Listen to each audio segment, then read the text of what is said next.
Hey guys, can you hear me?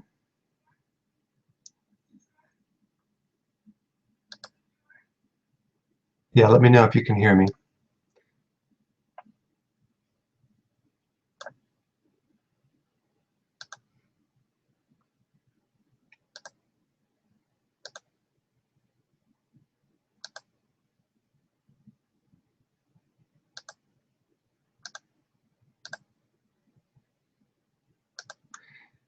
Testing 1, 2. Let's see here.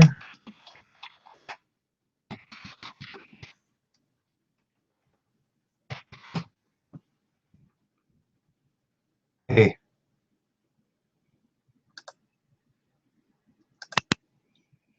You can hear me? Okay, cool.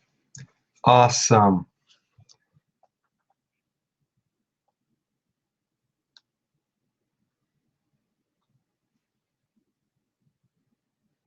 All right, let me just kind of tweak something here.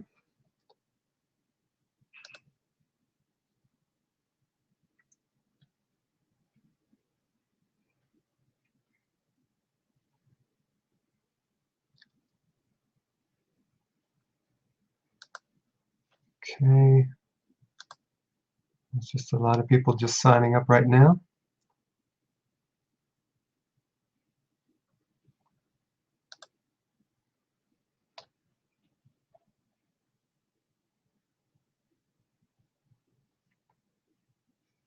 Okay, someone says you can't see me. Well, I will be recording this.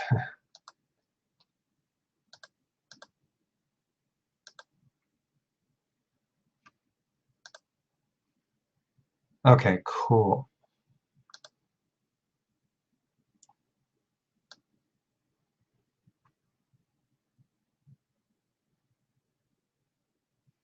Okay. All right. Some people can hear me. A few people cannot hear me. So I'm going to, for the most people can hear me. So I'm going to get started.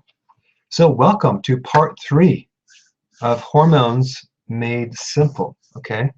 I know there's a lot of questions, and we'll try to get to as many questions as possible. But I have some really important stuff to talk about tonight. And just to give you a little summary of what we talked about in the last 2 weeks, we talked about what a hormone is. We talked about insulin. We talked about estrogen, testosterone. I'm going to kind of recap something with that. But basically, you have a lot of hormones. You don't just have sex hormones. You have about 600 hormones. You have about 12 plus glands, depending if you want to call the liver a gland or not, because it does produce a hormone. The difference between a gland and an organ is a gland makes hormones. Typically, organs do not. Hormones are communications that travel to the blood. They basically are created by the gland in response to some request. When it travels to the blood to what's called a target organ, it connects to a receptor, and it triggers a series of actions. And it has pre-programmed functions, everything from going to sleep, grow hair, burn fat, gain weight, all these like millions of functions. Okay, so the program is already in there. It's just the hormone system is a communication system that allows everything to connect. What happens if a hormone is not being received by the receptor because something's blocking it? The gland will make more hormone. If you actually take hormones, the gland doesn't have to produce anymore, so it starts to shrink up, like in thyroid problems. So if you ever talk to someone who just loves to talk and talk and talk, and they won't basically stop talking, that has to do with that the hormone is not being received properly, so it just will keep going over and over. So there's a whole bunch of feedback loops that go on within the endocrine system. The endocrine system is basically all the glands and hormones working together. So there's a feedback system. So as soon as this does its job, there's another signal that goes back I'm going to just have, let me see how I'm going to do this here. To be right back of this thing. I'm going to actually pull this down here.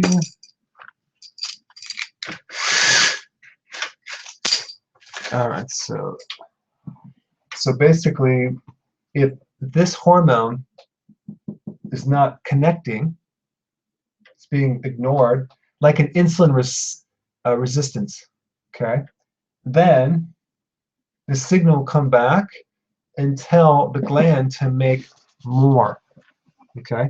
So it basically tells the gland to make more hormone. Now, I'm just going to tilt this a little bit. Hey, all right, perfect, we got it there. So if you get a blood test and you look at your hormones, the way you want to evaluate your hormones is you don't want to just treat what the problem is. You want to look at the whole interaction. You want to try to understand what the body's trying to do. Now, when we get into some of the slides, I'm going to show you a little bit later the different reactions that occur if you have something too high, what it can block and things like that. I'm going to try to make it really simple. But that's basically a little summary of what hormones are. So now let me just, we're going to go through some slides, okay? Okay, so what I want to talk about is growth hormone. Growth hormone. What is growth hormone? Now, in a child, growth hormone helps you grow. If you get too much growth hormone, you become a giant. If you don't get enough, you become a midget. So growth hormone makes you grow. But after you've reached your peak and you basically are grown up, let's say 20 years old, then growth hormone takes on different functions, okay? So primarily growth hormone, and the reason I'm talking about growth hormone is that it's one of the most important hormones in your body, and it's especially responsible for anti-aging, and as you get older, it decreases. So a lot of people have a problem with growth hormone. And there's some people that actually buy that hormone and get it injected. So they actually purchase that hormone, get it injected. It's like $12,000 a year, but it has some side effects. Yeah, it causes diabetes, but not right away, like 3 or 4 or 5 or 6 months. So growth hormone comes with a package. What growth hormone mainly does is it increases the protein making in the body. It enhances everything to do with proteins, and that has to do with muscle, collagen, cartilage in the joint, skin, things like that. So it enhances amino acids in the cell. And what it does is it increases DNA transcription. Now, what does that mean? Let me just kind of explain that because I don't want to give you any words here. Okay, so check this out. Okay, in the cell, you have DNA. DNA is the blueprints. It's the blueprints that basically, like the design of what the cell is going to do, it's what it's going to turn into, blueprints for making body tissue, okay? So you have blueprints to make hair, nails, skin, bone, everything. It's in the DNA. It's in the center of the cell. But your cell has to transcribe it. It has to interpret it. It has to read the language. Okay, so you have a transcription that's controlled by growth hormone, especially with building proteins, like building your ear. You ever notice when people get older, they get really big lobes in their ear and their nose starts growing? That's the collagen that keeps growing with growth hormone. So you have something to look forward to, especially I do. I'm going to get some big lobes here. So what happens is DNA is transcribed, but then it has to be transported to the cells. The parts of the machinery that does all the work that builds the body tissue. So what your body does is it makes little copies of the DNA, and that's called RNA. So there's a copy machine in your cells. It's pretty cool. So The RNA then makes a copy and then travels around and it gives it to the different parts of the cell where it starts to do the work and it starts to make different things, okay? So growth hormone controls all that. Pretty cool, eh? Okay. So in order to create these proteins, muscle, collagen, joint tissue, you're going to need something like vitamins. You're going to need minerals, specifically trace minerals. You're going to need enzymes. Enzymes to build, they actually do all the work. Okay? So if you ever want to know what vitamins are, they're like the things that help this chemistry work correctly. And that's why when you don't have certain vitamins, like biotin, you lose your hair. Okay? So that's what vitamins do. Different from other hormones in that growth hormone does its work. It doesn't do it through the gland. It goes to all the cells directly. So it's a really important hormone. It definitely affects cartilage. So if you have a loss of cartilage in the joints, let's say the knees or the hips or the back, growth hormone could be responsible for that, okay? Because it's too low. Growth hormone is the main fat mobilizer. It's the main fat burner that uses up the fat, and it actually promotes ketosis, okay? Now, just got to make sure that you're tracking with me. So what triggers growth hormone? Mainly what triggers growth hormone, there's several things. Hypoglycemia, which is the most important trigger, which basically means low sugar in the blood. So if you have sugar in the body, you basically cancel out growth hormone. That's why we want to keep the sugar out of the body and run it on fat. Fasting, intermittent fasting will trigger growth hormone. And I want to just cover this one point here. There's been some concerns, people asking me, oh, I don't want to do intermittent fasting because I'm going to lose my muscle mass. I'm going to get atrophy if I don't constantly eat protein. Or let's say you're a bodybuilder and you want to build muscle, lean body mass, and you're been told you have to eat all this protein when you work out, when you protein powders for snacks. That will never work. Anything over 30 grams of protein is turned into sugar. That's why large amounts of protein are not good for insulin, okay? But here's the thing.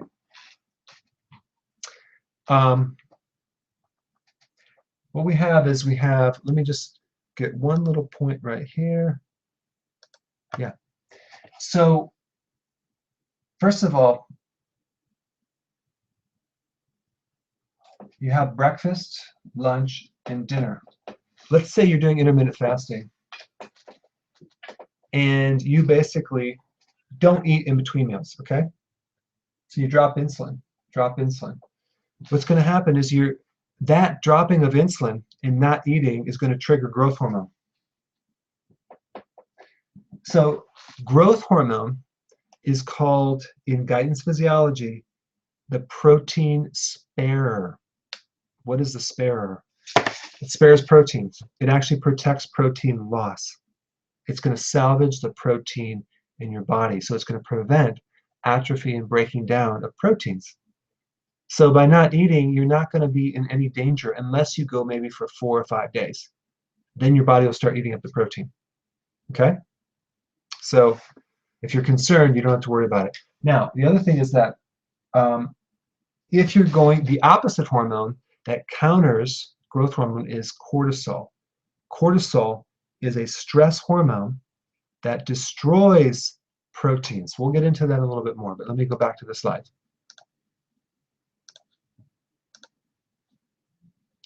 Okay, so now we have fasting. We have exercise, intense exercise. So if you do moderate exercise, you don't really increase it. Now, what would be intense exercise? It's the type of exercise I just did about an hour ago. Well, actually 2 hours ago. We have these huge logs in the back of my house. And I actually pick them up from the ground, and I carry them about 20 feet. And I'll do about 10 of those logs back and forth, and I'm done for the workout. Now, about a month ago, I started this, and I said, you know what, we got all these logs. Let me just see if I could pick these up. And I said, wow, this is a great workout. So deadlifting these huge logs, and then picking them up and carrying them is like a full body, high intensity workout. So I did it. I did like 20 logs, and I'm like, wow, I'm not even sore. Let me do it the next day. Wow, I'm not even sore. Let me do it the next day. The third day, I could not get out of bed. I'm like, okay, this created a delay reaction. I was like, wow, this is great for my back. And all of a sudden, I couldn't even get out of bed. So I had to wait like 3 weeks before I actually started doing it again. So I'll probably do this workout once a week, but that would increase growth hormone. Talk about helping you sleep. Oh my gosh, that was it. Okay, excitement triggers growth hormone. Isn't that cool? Excitement. So you just have to get more excited to increase your growth hormone. It's your weight loss program. Stay excited. Trauma increases growth hormone. I'm not suggesting you go outside and traumatize yourself, but just so you know, growth hormone kicks in there because growth hormone is a repair hormone. And deep sleep. If you're not getting deep sleep, you're not going to be able to trigger growth hormone. Okay? So we want to sleep a little longer, and we want to sleep a little deeper. Protein intake will increase growth hormone, but if you take too much protein, you'll slow it down. Okay? So anything more than 30 grams. So that would be like, I don't know, depending how big you are, maybe between 4 to 6 ounces. Okay? Now, people will say, well, I need to have 4 to 6 ounces with each meal. Honestly, if you're in your 40s or 50s, that's too much protein. It's too much protein. You have to have a pretty good stomach to digest that protein. So maybe you do one meal with 4, next meal with 3, maybe you do 2 ounces, maybe you know, it really is different for everyone, but the point is, I think the majority of people are just doing a little too much protein. I don't do a lot of protein at night. The people that don't do too much protein and not enough vegetable tend to basically, they won't be able to sleep that well because protein stimulates them. So the type of amino acid that triggers growth hormone is called arginine, and that's of course in the fish, the chicken, the beef, the lamb, the milk, the cheese, the beans, nutritional yeast, mung bean sprouts. Okay? So here's an example of nutritional yeast. Now I like this one better than my other one that I'm switching to because this one is non-fortified. So this basically has no synthetic vitamins whatsoever. So you can get this online, and it's pretty. It's kind of like it's kind of like a cheesy thing. Now, how do you consume it? Well, I just put it in a spoon and I take it. Okay. So this is a good amino acid, minerals, trace minerals, and B vitamins. Okay. This is why this is so good. B vitamins are needed. But here's the thing. If you're doing so much protein and you're not doing the vegetables, you don't have the potassium. So I want to just talk about this because these are things that most people are doing incorrect, okay? Potassium. Potassium in chemistry is a K+, okay? This is not vitamin K, this is potassium. So let me just talk about potassium. Potassium is a protective factor to the kidneys. If you don't have enough potassium, the kidneys will get weaker and then the blood pressure will go higher. Now, sometimes the doctor will say, don't take so much potassium because it's harmful to the kidneys. That's only once the kidney is completely destroyed, okay? But potassium is necessary to protect the kidneys. Potassium is necessary to reverse insulin resistance. Now, I've talked about this in the other webinars, but basically, if you have a normal cell here, this is normal, and this is insulin resistance, It means that in a normal cell, you have all this fuel, protein, amino acids, fatty acids, and glucose. So the nutrition goes into the cell. In insulin resistance, the cells are starving. So potassium is necessary for insulin to drive the nutrition in the cell. And this is the point that people don't understand. First, they don't know what insulin is. Insulin is a sugar regulator. It decreases sugar, but it also controls the nutrition in the cell. So it has a really good purpose. Without insulin, you can't drive the nutrition in the cell. But most people have way too much insulin. See, the liver is the main organ that controls insulin. And the liver only has about 20,000 receptors for insulin. As you're going to see as we get into this, there's another hormone that was designed to create fuel, better fuel for the body. And most people are running their bodies on using the insulin as the primary regulation of fuel, which is the wrong thing, and they're going to burn out the cells. They're going to starve the cells, get diabetes, and cause insulin resistance. So that's why when you eat food and you just don't get satisfied, that is a symptom of insulin resistance. Okay? Now, how do you fix it? You basically add potassium, and you add some B vitamins, B1. Potassium will decrease the need for insulin. Enough potassium will drive the sugar out of your cells. Okay? For every molecule of sugar, you need 1 molecule of potassium to go through the cells. If you don't have potassium, your body will store more fat and cholesterol. Okay? Develops a fatty liver. Okay? So there's all these studies that say, well, you know, going vegan will help you with your diabetes. Paleo will help you for your diabetes. Do a ketogenic diet and help you with your diabetes. Well, I think all of them can work if you understand what successful actions they're using in their diet. If you're a vegetarian and you're doing a lot of potassium, you're automatically going to control the blood sugars. You don't even have to eat protein. So other people are controlling it with more with protein and not any carbs. So there's different ways of manipulating. I'm just telling you the successful actions or the principles behind these different hormonal actions and the different chemistry in the body. But I want to just show you an example. You guys want to see my salad? Again, I kind of show this at some of the seminars. First of all, this would be the size of the salad that I would eat twice a day. Okay, this looks like a little cup. Let's see, it's about, you know, it's this big right here. But if I hold it back here, it looks like a little cup, right? It's this big. So I fill this thing up, okay? So now the type of salad, see this thing right here? Actually, our family does 4 of these a week. I go to the farmer's market because I love the salad. I just want to show you the salad. This is freaking amazing.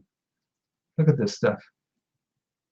Okay, so I'll pack this thing in here really good. I'll show you in a second. Let me just kind of put it in there.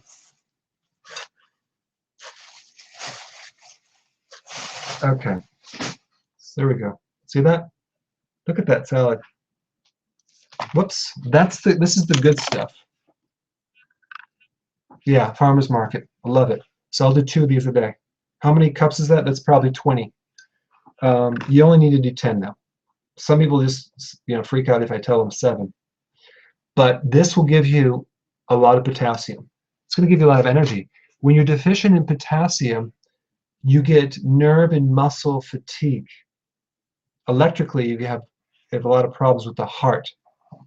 So that would be a kind of an example of how you get your potassium and the relationship between potassium and blood sugars. Very, very, very important. So I do protein. What kind of protein do I consume? Well, if you've been to my other seminar, other webinars, you know that it's not going to be lean protein. It's going to be fatty protein. I do a lot of grass-fed pork sausage. I'll do bacon. I'll do brie cheese. I'll do more fatty or hamburger meat. I won't do the lean stuff. And I do a lot of greens. The combination works very well. Why? Because fat is the only food that will not raise insulin too much. So I keep my insulin really, really low, and I can run my brain on fat, which is a better fuel source, by eating more fat. Okay? But if you do the fat and you don't do the vegetables and you do high protein, you're going to create an imbalance because you need the potassium to mobilize the blood sugar, and you need the potassium to help mobilize the protein. So you need the whole package. So really, you just need to eat more vegetables, okay? So let me go back to these slides.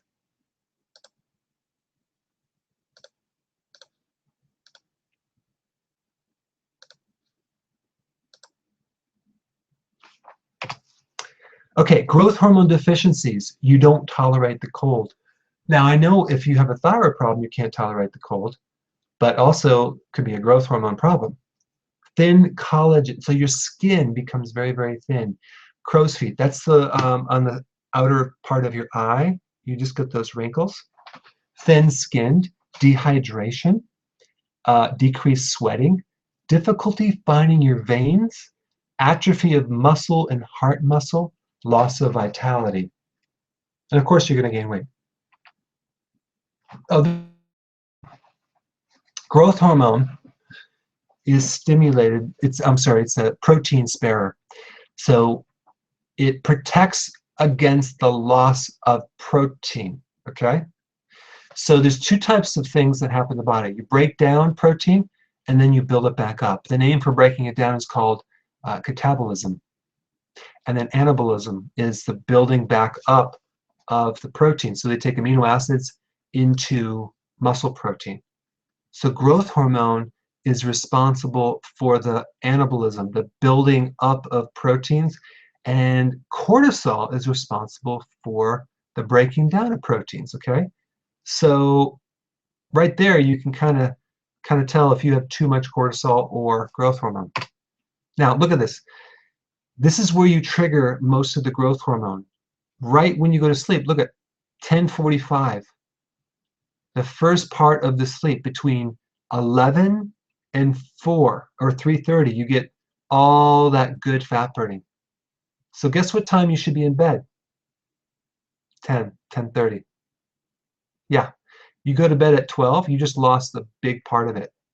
Okay, now if you work third shift, you're going to have to stay consistent, and if they rotate you, it's going to be really bad. So you want to be consistent, and you want to you can switch it over, but then you're going to have to stay in that schedule for a period of time. Your body doesn't like to rotate the sleep cycles at all. What counters growth hormone? Cortisol, that's the stress, lack of sleep, sugar, and liver damage. A fatty liver will do it as well. Now, how do you know if you have a fatty liver? Just look at your belly. If you have a belly, you have a fatty liver. I mean, if there's any significant belly, there's a fatty liver underneath that. Okay, so now I want to explain another word here, because this is a lot of people don't know about this. So check this out.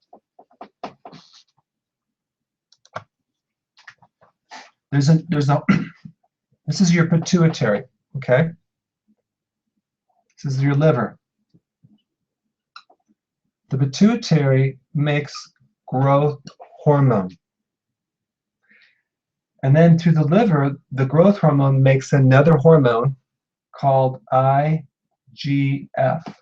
number 1. IGF number 1. It stands for insulin-like growth factor number 1. Okay? Now look at this. I wish I would have, let's see, let me just put this over here.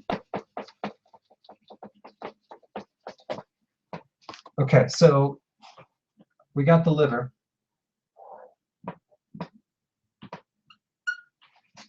and we have the pancreas. IGF, number 1. Okay, IGF, number 1, basically does the same thing as growth hormone. You can kind of look at it as if it's growth hormone, just the exact same thing. But what it does, it basically controls fuel when you're not eating. Okay, so when you're not eating. Because remember, growth hormone I talked about when you're fasting, and guess where it's a fat burning. What's it doing with the fat? It's mobilizing it, turning it into fuel. Okay, so insulin-like growth factor controls the fuel to the body when you're not eating, and insulin from the pancreas controls the fuel when you're eating. Okay, so it's regulating the energy when you're eating, and this is when you're not eating. So I have a question. What's more? What do you do more? Do you not eat, or do you eat more than you don't eat? Okay, it's a trick question. Basically, you only eat probably what, 3 hours in a given day, but the rest of the day you don't eat unless you snack, which is a big mistake, because what we want to do is we want the liver and IGF to do the work. I'm going to tell you why.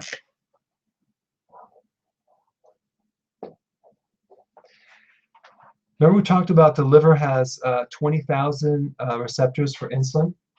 Well, IGF number 1 has 10 times the amount of receptors for insulin. That means that our bodies were not designed to run that insulin as hard as we run it. It's meant to run an IGF. It's meant to do intermittent fasting. It's meant to not consume a lot of sugar. Okay? So this whole grazing through the day, 6 meals, eat because it's supposed to stimulate your metabolism is a myth. So what we want to do is we want to increase the IGF number 1 and have 2 or 3 meals a day and not have any snacks in between. What's going to happen? You're going to increase IGF number 1. You're going to increase growth hormone. You're going to lose a lot of weight. You're going to heal the insulin resistance. Your cells will start to absorb more nutrition. Okay? So that's one thing we can do. But the other thing we can do is we can actually have a lot of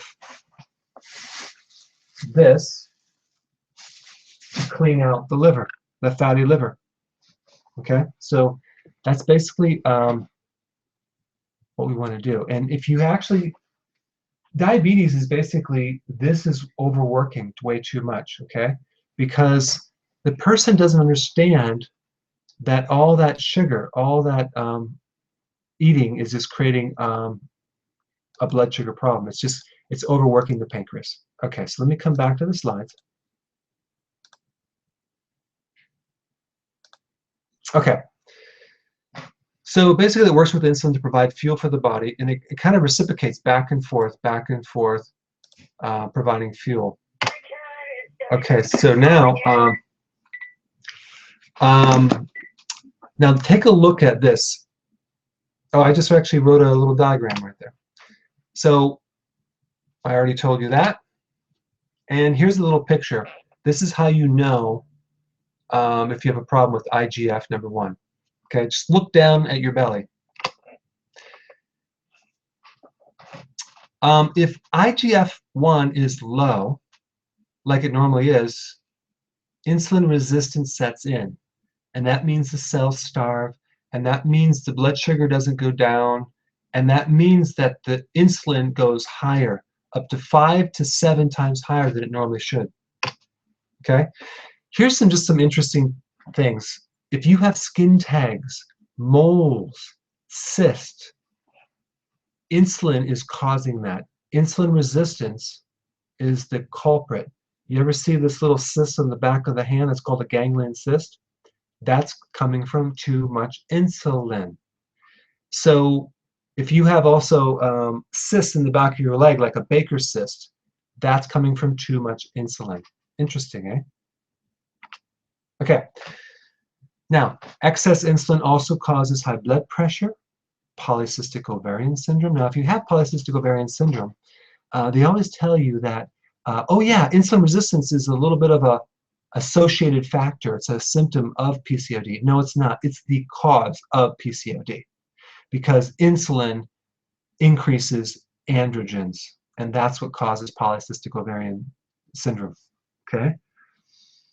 High cholesterol, belly fat, diabetes, urination at night. Any type of urination problem is an insulin problem. Sleep apnea is an insulin problem. I mean, this is so simple. All these diseases are not complex. They're just effects of too much insulin. Now, how do you, another cause of high insulin would be stress. Okay, so let me just show you this one thing right here. Let's see, got my book right here, my favorite guidance right here. I don't know if you can see this right there. Cortisol increases glucose, increases insulin, causes diabetes. So if your diet is good, if you get the sugar out, if you're doing things that are supposed to be improving insulin resistance and it's not being fixed, then it's coming from cortisol. Okay, cortisol is too high. Cortisol is triggered by stress. So we're going to get into a little bit more of how to reduce cortisol. But did you realize that there are microbes in your gut that will reduce cortisol? The gut, the microbes in the gut are almost classified as a gland because they alter your hormones as well, which is just fascinating. So when your gut is not right, your cortisol can go higher. It's just another source. We've talked about stress, but think about what happens when you're not stressed, when you're really everything's going great, your digestion automatically does really good. But when under stress, the whole digestive system shuts down because the nervous system affects the digestive system severely. Okay, so if your nervous system is stressed, you just shut down. It's called flight or fight. Okay, and that was the next slide I was going to talk about. When you have high levels of stress and cortisol, you get something called a flight or fight mechanism kicking in, and that could be high adrenaline, and that makes your body clot more. So clotting comes from stress in high levels of adrenaline. So let's say we talk about stroke. If you take a look at people that stroke out, a lot of times it happens during stress events. I wonder why. It's the adrenaline, it's the cortisol. Okay, so how do we prevent a stroke? Avoid stress. All right, so yeah, some people are making comments. I just want to go to the comments. Yeah, if you have too much insulin, you'll get a darkness in the folds of your skin around your armpits, around your neck. They become dark. Okay, and let's see. Someone said the slides are not advancing, so I'm glad you told me that, so I can go back and forth. All right, someone asked, do you remain on a ketose state if you eat all that salad? Oh, absolutely. Absolutely. That is a very low glycemic, low insulin. I mean, think about it. You know, you can do ketosis on a 30 grams of carbohydrate. This is my 30 grams of carbohydrate. Yeah, you're never going to bump yourself out of ketosis if you're eating salad. Maybe carrot juice, but not salad. All right. Let's see.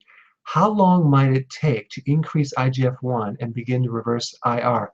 Well, it's going to start with like 3 to 14 days to turn this thing around.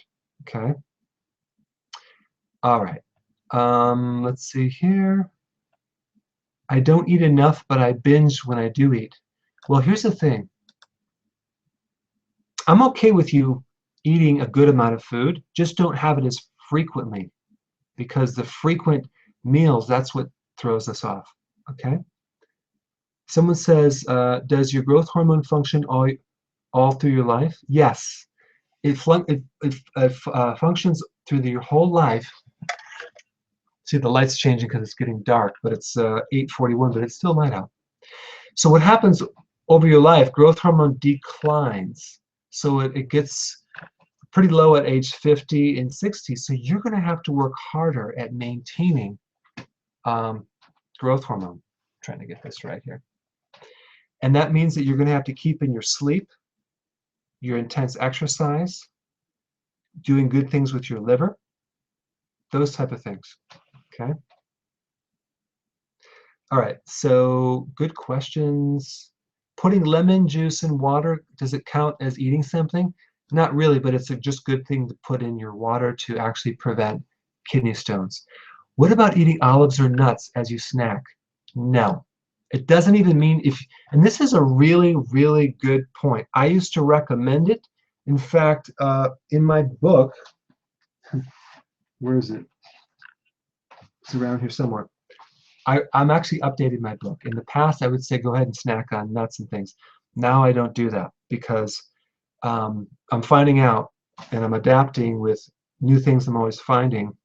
When you snack, even on anything, you spike insulin. So if you're going to do the nuts, do it with the meal, not on between the meal. Very, very important. It'll make a huge difference. Okay. Does low carb reduce testosterone? No, because testosterone follows growth hormone almost exactly. So anything that triggers growth hormone increases testosterone. Okay. We'll get into another way to help balance your testosterone if you want to find out, if you want to know more about that. Does fasting help? Yes. Does this dark skin on the neck go away when the insulin is lowered? Absolutely. What is the reason of binging? Well, it's just a bad habit. It's like what happens if you don't have enough fat with a meal, you can't go very long and you're going to be hungry. So keep adding a little more fat with each meal to go longer. Okay? Someone's asking about xylitol in the water. Is that okay? Totally fine. Make sure the xylitol is non-GMO. Okay? I lost my son and my mom a few months ago. How can I reduce stress of the losses of my body? I'm really sorry to hear that. Yeah, what you need to do is you need to get space. What happens when you have losses, you collapse your space. You need to get outside, go for long walks, go for hiking, look at a tree, get your attention off of those pictures, okay? Just get space every single day. Stay in action, be really busy. The other thing, you need to do some acupressure with my tool. You can get the tool and learn how to do it on your adrenals, so you can do that every night before you go to bed. It looks like this. It's a tool. You can do your neck points back here. You can do your adrenal points. I do this thing every single night. It's awesome. Let's see here. I exercise even moderately, increases blood glucose levels. Why is this? I thought it was supposed to lower blood glucose. Well, here's the thing. When you exercise, you are going to use up, you're going to tap out your glucose. So if you work out and let's say you work out for 40 minutes, in theory, you should tap out a lot of your glucose reserve. So how do you know your glucose is high? Are you testing it? Are you sure it's high? Because unless you test it, you won't really know. But let's say it is high. Your blood sugars go high. That means that your whole recovery system in your body, which is adrenals, is not right. Because when you exercise and your blood sugar doesn't go down, that means the adrenals are stressed, and the adrenals are actually going through something called gluconeogenesis. It's making new sugars because it's being more stressed. So the type of exercise that you probably should focus on right now is low intensity yoga, walking, but not too high, because we don't want to stress the adrenals out. Does that make sense? All right. I heard conflicting information about insulin IF. Maybe you're talking about IR for women and their hormones. Okay, so Jennifer, tell me what conflicting information that you heard. Will the skin tags disappear? If you fix the problem, they will disappear. Yes. Will lemon and stevia be good? Absolutely. Stevia will not increase insulin. What if waking up feeling tired, still tired, is a result of? That means you're not getting into the delta wave sleep. So you're going to have to fix the adrenal. You could do adrenal night formula that I recommend, and the adrenal the acupressure device.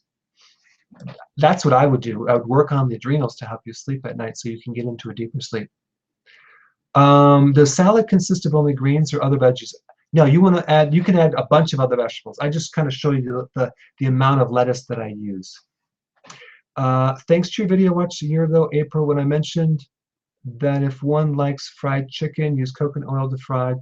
Boy, what a change! I lost over 40 pounds just by coconut oil my food each meal. That is awesome, and I don't get hungry. Thanks. Awesome. Thanks, Kathy. How do you lose weight with menopause when doing the right things but not losing weight? Well, Karen, you're on the right webinar, because what we're doing is we're showing all the other things that can stop you.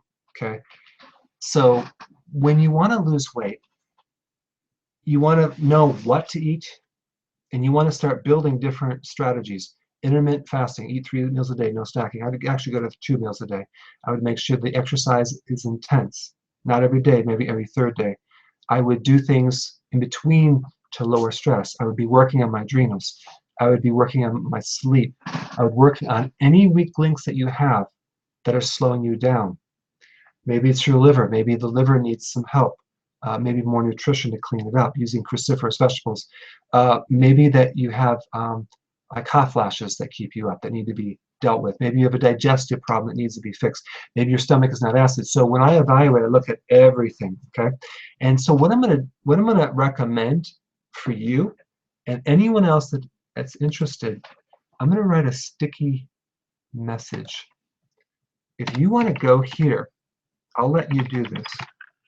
You gotta promise not to tell anyone I gave you this. Okay. Evaluation. Okay. I'm giving you a sticky message. And the sticky message is there's a website, drberg.com/evaluation. Okay. Well, that was interesting. So the evaluation, it's a advanced evaluation. It's a free evaluation. You can just basically fill it online. There's a whole questionnaire. There's 100 questions. And when you fill it out, what I did is I programmed this quiz to think like I think. It takes all the symptoms and associates it with the most likely cause, the deeper cause. Okay?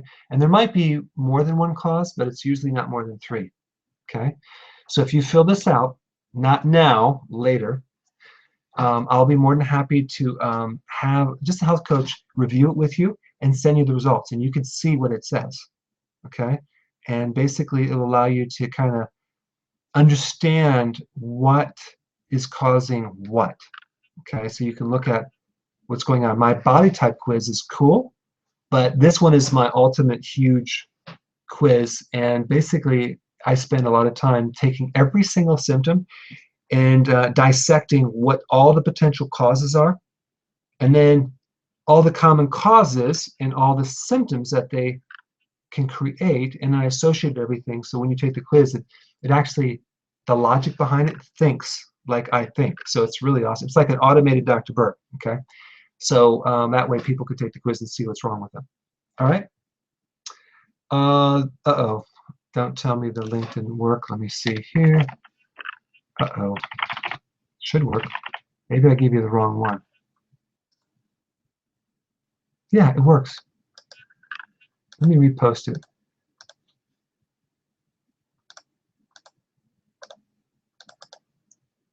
Tell me if it works.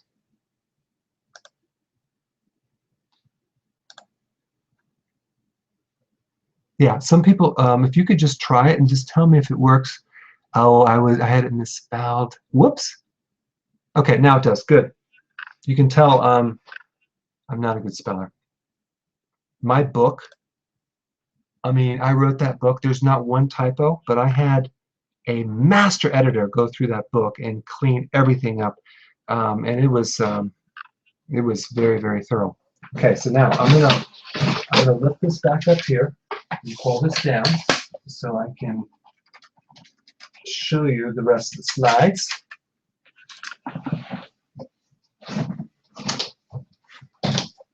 Okay, good. All right. All right, so you got the quiz. You can check that out later and do the quiz. All right, so I have not had a menstrual cycle since 2016. Blood tests are negative. My weight ballooned to 300 pounds. I started eating what you recommended. I'm losing weight really well, but my menstrual cycle is not returning. Any ideas? Well, what I would do is I would support the ovary. There's something called ovary support formula, and that will supply nutrition for the pituitary, the adrenal, and the ovary, and the uterus. Okay. All right. So Angela says, "Can anyone do the test?" Yeah, anyone can do the test. It's just a quiz, and what we do is we kind of we dissect it, and then we just kind of walk you through and explain what we found on the exam. It's pretty cool. I'm glad it works. Good, thanks. Okay, so let me just go back to the slides because I'm rambling here. Okay, so we got that. High stress increases clotting. That's a stroke. We don't want that. Hormonal interactions. Okay, good. Now this is something interesting. Check this out. Cortisol. So let's just use the word stress, okay? We won't even say cortisol. Stress inhibits growth hormone, okay? It blocks growth hormone. Stress inhibits the thyroid conversion from T4 to T3. Stress triggers insulin, and large amounts of insulin are required to counter the cortisol's release of glucose. In other words, when you go through stress and your body dumps all this sugar, guess what? Insulin has to be pumped out even more to clean up all the damage. I know, depressing. Okay, stress blocks testosterone. Stress blocks adrenaline. So what's the moral of the story? You're going to have to reduce your stress, and that's working on your adrenals. Okay. All right, so next slide. Here's some more hormonal interactions. Now, this has to do with insulin. Check this out. Insulin blocks growth hormone. So now what I'm going to do is I'm going to change the word insulin for sugar, okay? Sugar blocks growth hormone. Sugar blocks the thyroid hormones. Sugar blocks IGF number 1. Sugar increases androgens. It causes polycystic ovarian syndrome in females. And sugar resistance will cause low insulin, which triggers more cortisol to be released and more insulin to be released.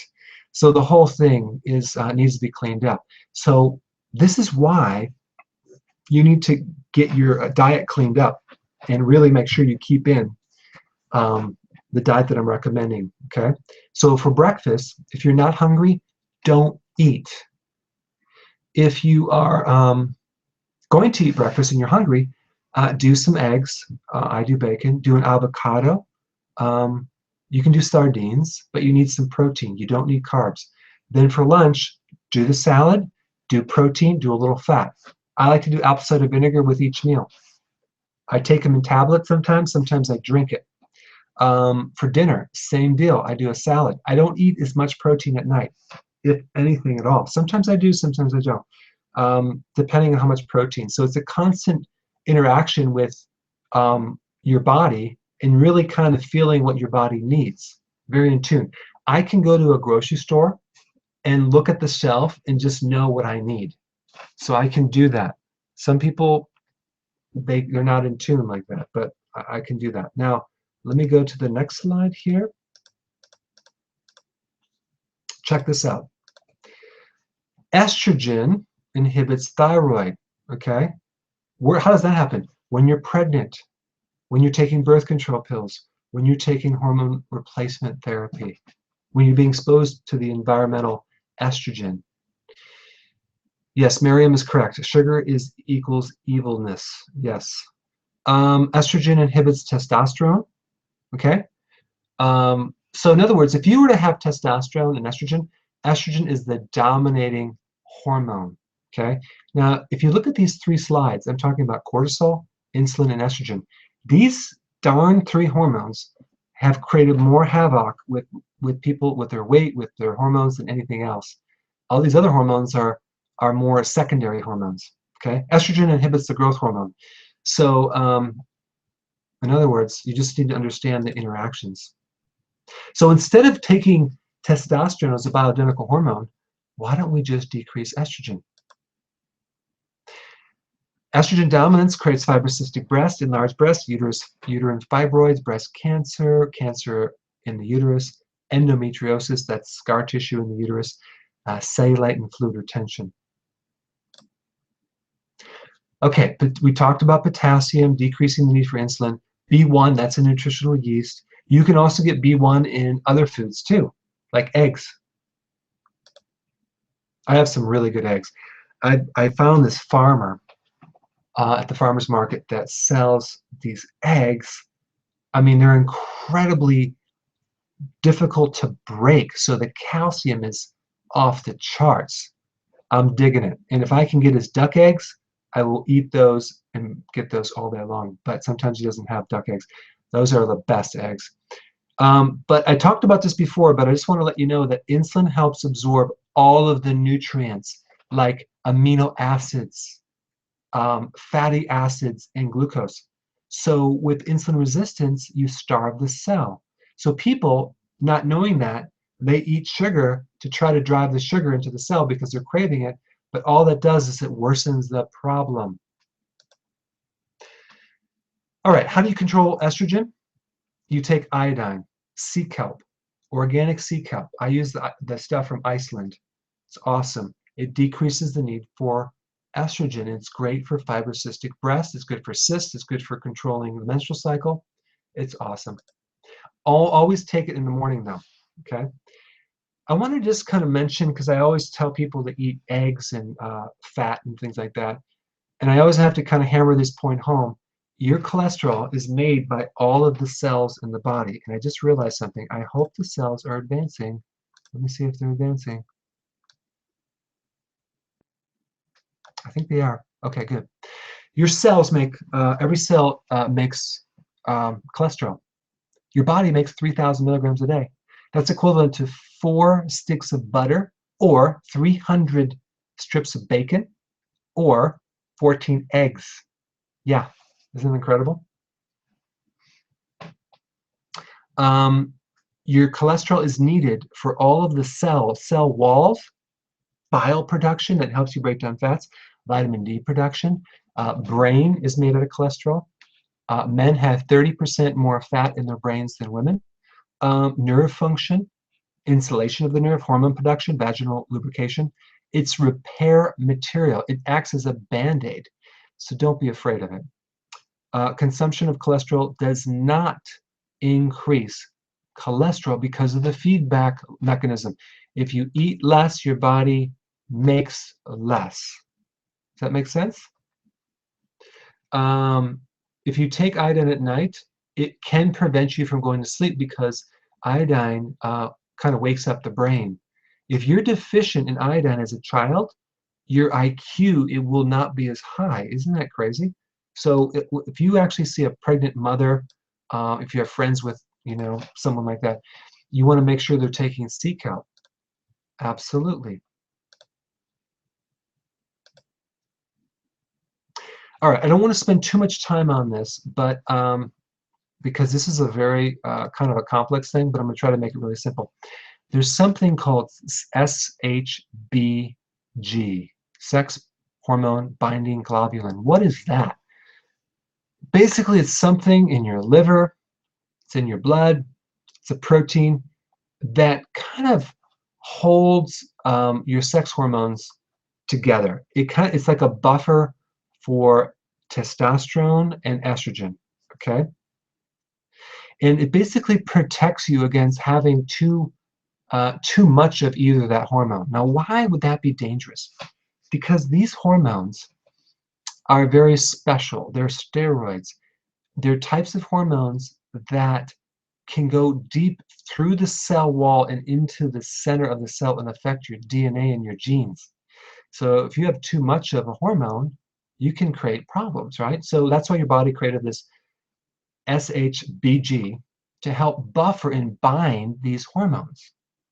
But the problem, if it's out of balance, it can alter your estrogen testosterone balance and keep these hormones unavailable to you. And specifically, I'm going to talk about male hormones, testosterone. One of the reasons why men get prostate enlargement is they have an alteration of estrogen to androgens. Okay, they have too much of one and not enough of the other. And so what I'm going to recommend, if a male body is having like alopecia or loss of hair and have large prostate, there's a real good remedy that has been proven time and time again, and it's called stinging nettle root. And I'm going to recommend, if you're a guy and you have an enlarged prostate, or you're having problems with urination, or you're having problems with male pattern baldness, okay? Or if you're having problems with inflammation, this is a very potent anti-inflammatory, male or female, okay? It's really good for hay fever. That's that sinus itchy nose. It's just a really overall awesome remedy that I always kind of recommend. You can just find it at a health food store, look it up on Amazon, but it's a real good thing for the following conditions: enlarged prostate, male pattern baldness, inflammation. It's a potent anti-inflammatory. It works immediately. Good for arthritis and sinus or hay fever. Okay, it blocks the receptors for that buffer. Okay, and so it allows the more free hormone to do its work as well. All right, and it also blocks the conversion of testosterone to estradiol. So remember we talked about last week estrogen causing the prostate enlargement. Well, we can basically take this plant, and you can take it in capsules and actually lower the ratio of estrogen and increase the testosterone, really help that. But it doesn't. It seems to block the follicles of the hair, and it allows the hair to not get burnt out, the follicles. And I don't know if it works for hair loss with women. I do not know that. I know it works for men. Okay, so just a little tip there. How much to take? I would probably get the 300 milligram tablets, take them 3 times a day. Yeah, that's what I would do. Okay. Okay, so let me just touch on this real quick. Gut microbes and hormones. I will send every one of you these slides. So stinging nettle root is the name of that plant, but I will send every one of you these slides, okay, so you have that. Microbes. You guys know about the friendly bacteria in your gut, right? It's considered an endocrine gland. You have 5 pounds of bacteria. You basically have 1,000 trillion microbes growing on and inside your body. That's 90% of your body is non-human. 90% of your body is alien. Did you know that? So if most of your microbes kind of dominate your body, wouldn't it be a good idea to kind of like know more about that and support that? Because when you take antibiotics, you wipe out a huge family of microbes. And these microbes are very, very unique. They help you. They are friendly microbes, and when you lose that friendliness, they become unfriendly, and you can start getting all sorts of problems. But that controls your appetite, your hormones, your metabolism, your mood. If some of my clients fix their gut, they lose a ton of weight, especially the clients that are constipated and have a history of digestive problems and antibiotics. If you fix that, they can lose a lot of weight, a ton of weight, okay? And that's why I'm bringing this up, because the good microbes can alter and lower your cortisol and your stress, okay? So it's an area that a lot of people don't talk about. What I want to talk about now is a type of microbe that I recommend called effective microbes. Effective microbes are very unique in that they have a synergistic effect. Friendly yeast, friendly fungus, friendly bacteria in different strains. There's like 400 different strains. And if you're deficient in one of these, you will get an overgrowth of yeast in the wrong areas of your body, or overgrowth of candida. Do you know there's a friendly candida? Yeah, the unfriendly is what happens when you don't have enough good candida. Also, fungus in the toenail because you don't have a friendly fungus. Okay, so effective microbes are in a liquid format, and you can take them before you go to bed. And I take them on a rotation basis. I'll take them, and then I won't take them for a month, and I'll take them for 2 months, and I won't take them for a month because I'll have enough. My body almost like knows, like, okay, I had enough. But then sometimes I crave it, okay? These effective microbes, if taken correctly, can create a situation where you have no bad odor when you go to the bathroom. Wouldn't that be cool? You have no bad breath in the morning because the microbes take care of that for you. You can really determine if you need the good friendly bacteria if your stool is really bad odor, okay, if you're having gas and things like that. I like the idea of colonics, but you have to make sure that you put the bacteria back in your body. Someone says, my husband had the flu, got 5 days antibiotics. What can he do to replace friendly bacteria? To put it back in, you need to put it back in. I'll show you what I recommend. Okay, so let me get back to the slides.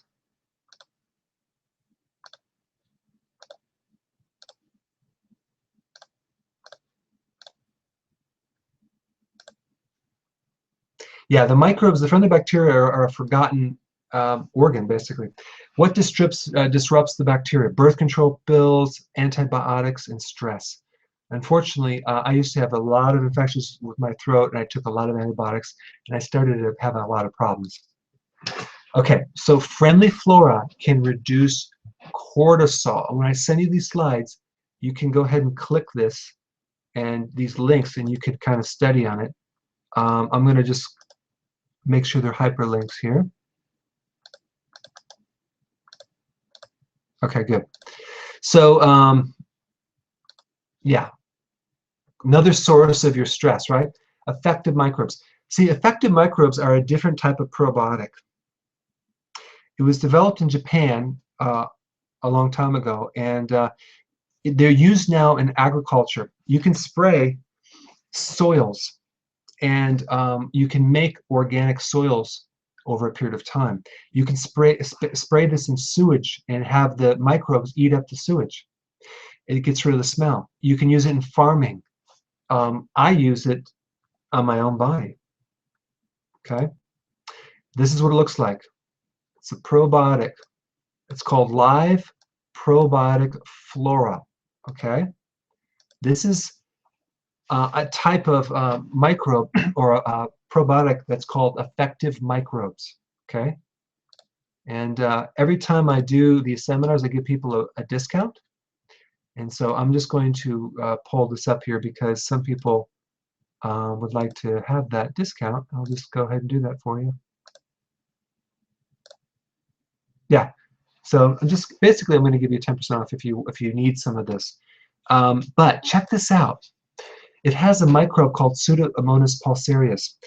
It's probably one of the oldest microbes, even before anything was on this planet. It goes way back. It can even live in lava. So it's a type of photosynthetic microbe that is also in chlorophyll in a plant that helps convert sunshine. I mean, it's just like incredible. You know, there's microbes in the clouds, in lava, in the deep oceans. I mean, these microbes are very resistant. But this blend is a balance of a really great combination of friendly yeasts. And I like it because one bottle lasts you a very long time. Because I take between half a capful, and sometimes I start it with a half a cap because it's strong. And then I might go up to a full cap right before bed in a half a glass of water. I'll put it in there and I'll drink it down. I'll go to sleep. All night long, it's growing in your intestines. It's growing and it's reproducing. And then you wake up and you go to the bathroom and you've never had a better elimination. I use this on clients that have arthritis, that have digestive problems, history of antibiotics. And I take it on a rotational basis because you build it up and then you don't need it for a while. Okay? So that is something that I'm going to recommend to actually even help reduce cortisol. So it's pretty cool.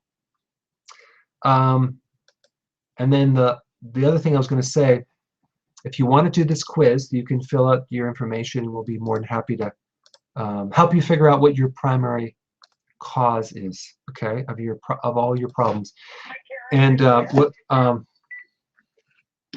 basically what you can do is we're going to give you this entire report, and you can look up each individual symptom and see what's behind it, but then you can see the overall viewpoint of like what's your main problem.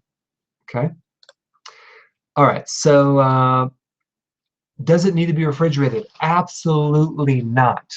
You keep it out of the refrigerator and it's alive.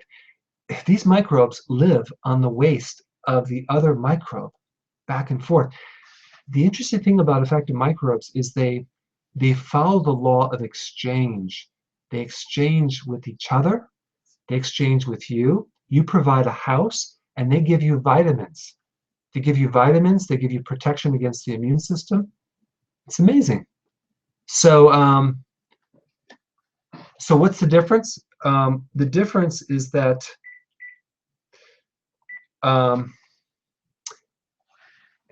the effective microbes have a much more widespread spectrum of different types of microbes. So they have more yeast, more friendly fungus, and bacteria, whereas a regular probiotic will have just bacteria, okay? Or they might have just yeast. Someone said, I took the quiz. Is live probiotic flora a liquid? Yes, I took the quiz. And wonderful, I feel better. Oh, okay. So I guess, Carmen, you were taking liquid? I'm not sure. I think you said that. Any detox symptoms? Okay. For those of you that have a fragile immune system, yes. You're going to have to approach this on a very small gradient. So take probably a half a teaspoon. Okay. Start out small. If you're a little kid, take half a teaspoon. Just do a little bit and gradually introduce. Because some people, possibly, if they have a lot of unfriendly microbes, it could be a little bit of an immune reaction, and you may wake up feeling kind of groggy and a little bit of a mucus type reaction. Yes, very good point. I'm glad you brought that up. That can happen with people that have a tendency to detox. Sorry, someone's calling me right in the middle of my webinar, and I just clicked them off. Okay. Okay. Will you need nutritional yeast and the live probiotic flora? Well, nutritional yeast doesn't provide friendly yeast. It provides just the B vitamins and amino acids and the minerals. Okay. I had ulcerative colitis, and now I have more large intestines. So that is why I asked. Yeah. So go light. Take a small amount. But you may find that your body sucks it up and it starts growing and it starts helping you. I mean, everything from leaky gut to absorption, 90% of all your digestion happens in the small gut. So you're going to pull more nutrients into the cells. You're going to basically lower your cortisol. You're just going to feel a lot better. Do you need to drink more water with it? You just need to drink a little bit of water. I do a half a cup and I drink it right down. It tastes a little bit like vinegar, but it's and there's little white specks. That's the friendly yeast. You want to drink that down. It's all good. It's not bad, but it's quite amazing. I found out about this from this scientist who worked for the city, and he discovered that all the sewers in the United States were recently being rusted out. So they had a huge crew to go in there and to fix this. And his theory was that it was the change of the genetically modified foods that were more acidic in the digestive system. It's been destroying our waste and creating acidic problems. So he researched these effective microbes, and he would send me 5 gallons of these microbes, and I would give them out to my patients.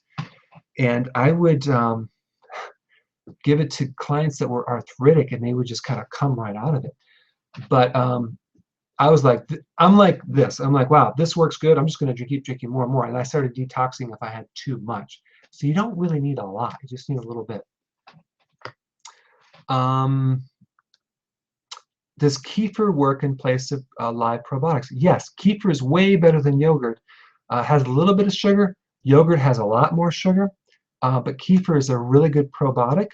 It doesn't have all the strains that mine does, but it's really good to actually fortify your stomach, and so is kombucha tea. Will apple cider vinegar kill probiotics? Absolutely not. Okay, so let's see here.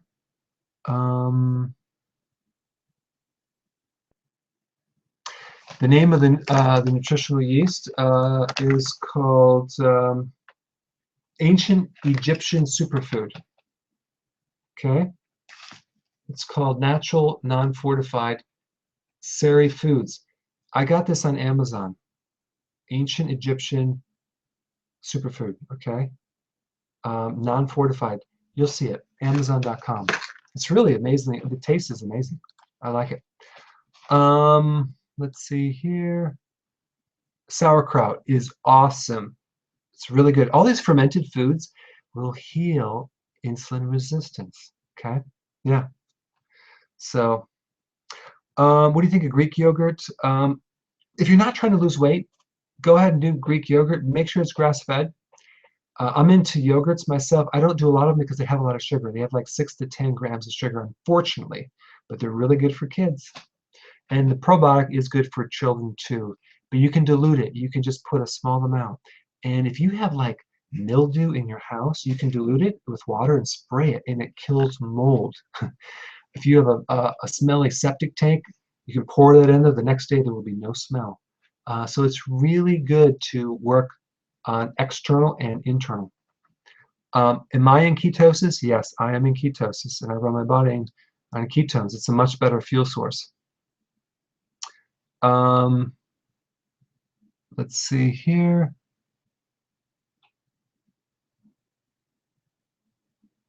Yeah, take it at night. Lactose intolerance. Yeah, this probiotic is not from dairy, so you don't have to worry about being lactose intolerant. Do you have any way of eliminating many food sensitivities? Absolutely, but that technique is in the membership site that I have on my website. It's called the Adrenal Membership Site, but it handles all the different body types. The membership site is very, very cool because I give you, it's up to 160 videos already. Most of them are not on YouTube, and you could learn and be educated. And the second month, I release the advanced material, the techniques, and in one of those techniques, I show you how to get rid of allergies, okay? How to get rid of any allergy, and it's very effective. We show you the adrenal techniques. So, and you get access to ask questions with me too. So I have a lot of members now, and all day long I'm interacting with people, answering questions. But the goal of that membership site is to teach you guys how to be healthy to the core. So you're never, ever at the effect of the medical profession, okay?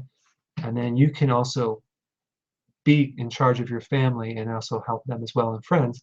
And you just need to start a trend and start learning it yourself. So the goal is to teach you a lot about your body. And there's a lot of learning to, and we do webinars and things like that. So that's where I would learn how to get rid of allergies. I have bad hives. That is a liver problem. When you have a liver problem, you will get hives and itchiness in the bottom of your feet. Okay? So you want to work on your liver. Probiotics will help with so many conditions, including hives, because it takes the stress off the liver. And you just have a lot of benefits with allergies and your absorption of nutrients, with your energy, weight loss, metabolism, things like that. All right, so let's see, last minute questions here.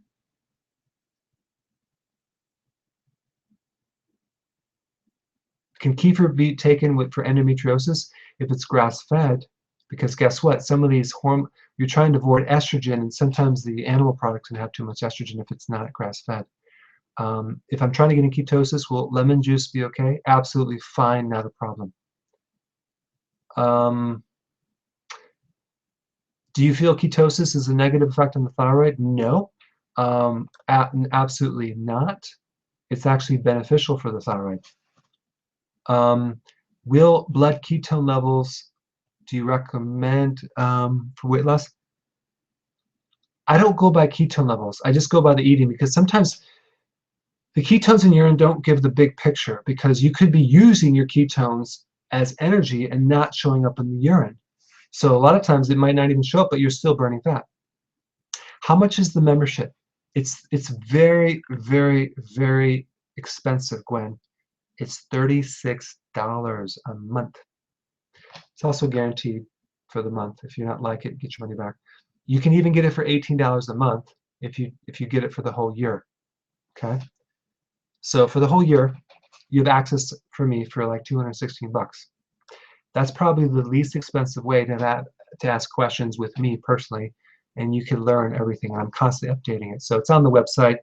I think it's a great thing for people to do, and I think you would like it. So I would try it out for a month and see how you like it. I think you'll be impressed. I get a ton of success stories. What causes increase in liver enzymes? A fatty liver or cirrhosis of the liver. So bad eggs can be bad to lower my estrogen. I don't understand the question. Good eggs would be good to lower your cholesterol because they're high in lecithin. They will increase the HDL, the good cholesterol. I have a problem taking supplements, so they make me feel angry, agitated. So that's a B vitamin deficiency. I would start with the Adrenal Day formula if you feel agitated taking nutrition, and I think that will handle it. If you still have a problem, you might have a defect of a certain gene that you might want to look up. And I don't want to, that's going to be another seminar, but I can give you more data if you call the office or email us at the office at Dr.Berg at drberg.com, and I can give you a whole rundown on that, because sometimes people take supplements and they don't know that they have a problem with certain B vitamins because they have a genetic defect and they have to take different vitamins to be able to overcome that. But I don't want to open up that can of worms right now. Lipoma is a liver problem. Please do not forget my zinc deficiency question. Oh, sorry, I missed it. You're going to have to ask it again. What do you want to know about zinc? See, what happens, the questions get buried. But if you email me, if I don't answer anything, just email me and I'll answer it. Ketosis and candida breakout, only if you're not doing enough vegetables to flush out all the waste. I have a blood meter and okay, let's see here. I get gas with Lily's chocolate. Yeah, the problem is that Lily's chocolate has inulin, and that fiber does cause gas in some people. So you're going to have to find another type of chocolate that's just without the inulin. Okay. Did Atkins 18 years ago and all allergies disappeared until this year? It's what brought me here. Back to ketosis, feel great. Awesome. Awesome. Okay, I have itching internally and started on the perineum spreads occasionally. Oh, Lord, do the probiotic. That should handle any external itching, and over time, it'll kill off any of the unfriendly yeast. Can blood tests show cortisol? Very rarely. Do saliva 4 times a day, 4 times to a 24-hour cycle. They even have a really good cortisol test. You can look it up online through the hair analysis. It's awesome, out of Canada. I'm new to your webinars and love them. We'll be coming out with a new book. Absolutely. I'm working on it right now. It's going to be awesome and completely updated, so that way I can have everything in there. Is it possible to substitute animal protein fats with nuts, seeds, coconut, spirulina, bee pollen? It's possible. Try it. You just have to make sure that you have a variety. I have PCOS and I'm thin. With potassium and high something work? Okay, if you have PCOS, you need to watch all my videos on insulin resistance and follow that eating plan. Dr. Berg, you rock. Thank you. Let's see, what do I spray on the fungus and the mold? That's the probiotic that I'm promoting on my site. It's called Live Probiotic Flora. You can dilute it with water, spray it on the mold. It gets rid of fungus. It's amazing. How do I get the link for the second webinar? You can get it through my YouTube channel. Okay, you can do a search. I have everything on YouTube. What time do you eat the first meal? It doesn't really matter. Eat when you get hungry. I have like probably 9:30 I eat. How do you tell if the hormones are out of whack when all the blood tests are normal? Do the evaluation quiz. But you have to go by other symptoms. You can't just go by blood tests. It doesn't give you the whole picture. You have to get all the data, do the evaluation. I have a whole section on evaluation on the membership site that we kind of teach people common things to look at when they want to evaluate their body, because we don't want to just start treating symptoms. Does Live Probiotic Flora help with hemorrhoids? Yes, because it takes the pressure off the liver, and it helps actually heal the intestine. Probiotics help for burning stomach feeling. Absolutely, it's another way to acidify the stomach without taking, apple cider vinegar that might irritate an irritated gastritis or a stomach that's hurting. Upper abdominal fat, that's a fatty liver. Varicose veins, I will do a video on that. That's a vitamin C deficiency, but don't take the synthetics. Would a probiotic heal sensitivity to heat and sun? I don't know. I think you might want to work on the adrenals for that. What causes zinc deficiency? And if you take a supplement, do you need to take copper to balance that? Yes, you got to take a liquid trace minerals. Because if you take one without the other, it can create a problem. But zinc deficiencies occur because it's not in the soils at all. It's hard to find zinc. So you want to, this phone's calling, I'm going to turn it off right now. Yeah. And what you want to do is you want to take the liquid trace minerals that I have. That will make your hair come back. It gives you all of the trace minerals, and your nails will get really, really strong. I take it, my nails, I have to cut them like almost every other day. Talk about nuts again, positive, negatives. I think they're good, but you got to germinate them. In my book, I talk about how to soak them in water overnight and dry them out, and then you go ahead and consume them.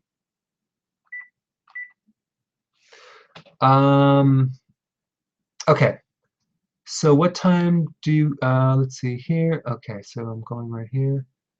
Trace minerals. Yeah, that's awesome. Awesome. Listen, I want to thank you guys. We did our hour and a half. I want to thank you for your attention. I hope you learned a couple things. I'll be doing more videos. Watch YouTube, and if you're on my channel, you'll get some updates each week. I release them. And have a great night or morning wherever you are, and we'll see you in the next video. See you guys later.